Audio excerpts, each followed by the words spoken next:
Little Red Riding Hood. Once upon a time, there was a little girl who lived in a village near the forest.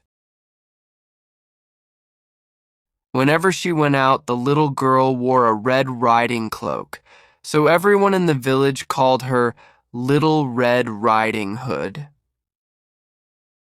One morning, Little Red Riding Hood asked her mother if she could go to visit her grandmother, as it had been a while since they'd seen each other.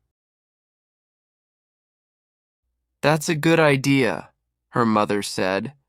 So they packed a nice basket for Little Red Riding Hood to take to her grandmother.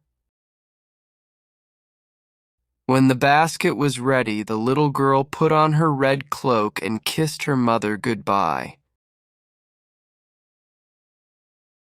"Remember, go straight to Grandma's house," her mother cautioned. "Don't dawdle along the way, and please don't talk to strangers. The woods are dangerous." "Don't worry, Mommy," said Little Red Riding Hood. "I'll be careful." But when Little Red Riding Hood noticed some lovely flowers in the woods, she forgot her promise to her mother.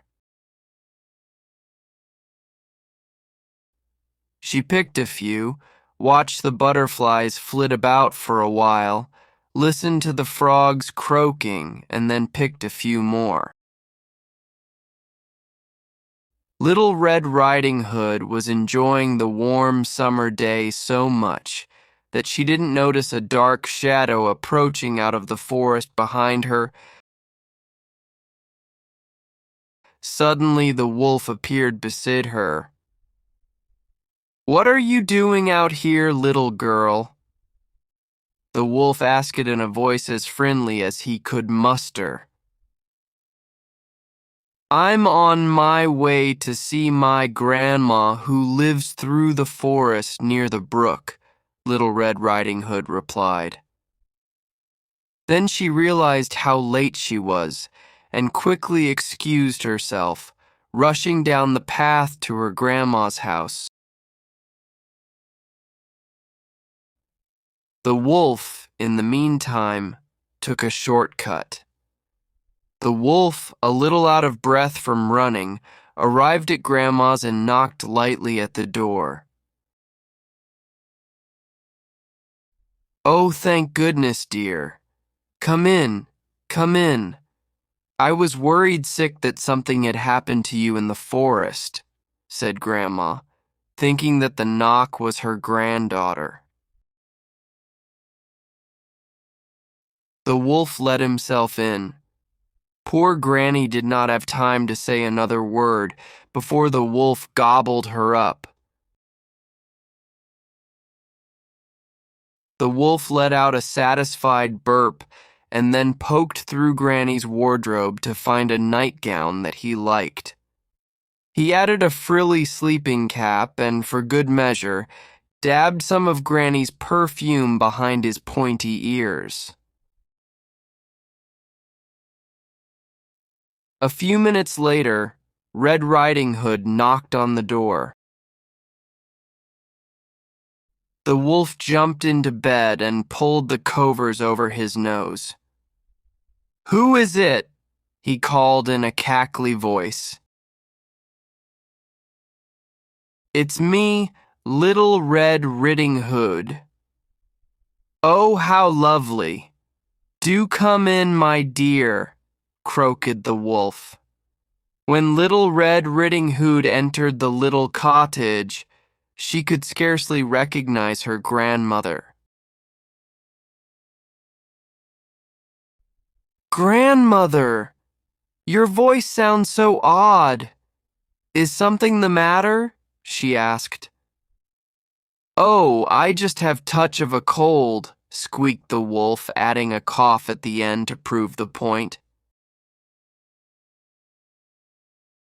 "But grandmother, what big ears you have," said Little Red Riding Hood as she edged closer to the bed. "The better to hear you with, my dear," replied the wolf. But grandmother, what big eyes you have, said Little Red Riding Hood. The better to see you with, my dear, replied the wolf. But grandmother, what big teeth you have, said Little Red Riding Hood, her voice quivering slightly.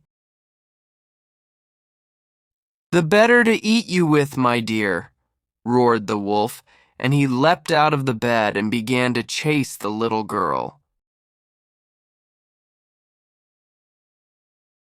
Almost too late, Little Red Riding Hood realized that the person in the bed was not her grandmother, but a hungry wolf.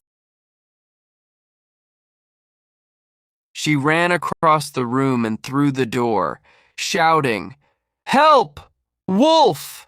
as loudly as she could. A woodsman who was chopping logs nearby heard her cry and ran towards the cottage as fast as he could.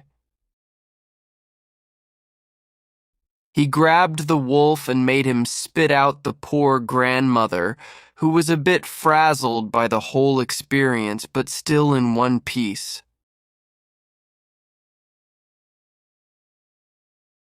"Oh, Grandma, I was so scared," sobbed Little Red Riding Hood.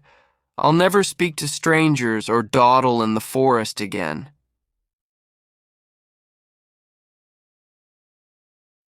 There, child. You've learned an important lesson. Thank goodness you shouted loud enough for this kind woodsman to hear you.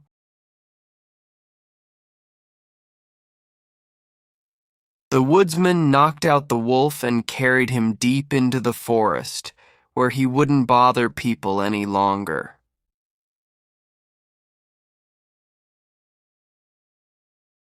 Little Red Riding Hood and her grandmother had a nice lunch and a long chat.